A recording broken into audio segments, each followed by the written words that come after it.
తెలంగాణలో ప్రభుత్వ పరిస్థితి ముందు నొయ్యి వెనుక గొయ్యిలా తయారైంది.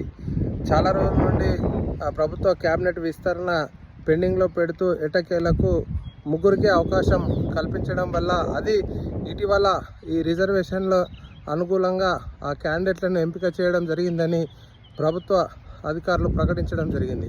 ఈ నేపథ్యంలో ఇప్పటికే పదవులు ఆశించిన వారు సీనియర్ నాయకులు మల్రెడ్డి రంగారెడ్డితో పాటు బోధన్ ఎమ్మెల్యే సుదర్శన్ రెడ్డి వీరితో పాటు అనేక మంది రాజీనామా బాటలో పట్టారు.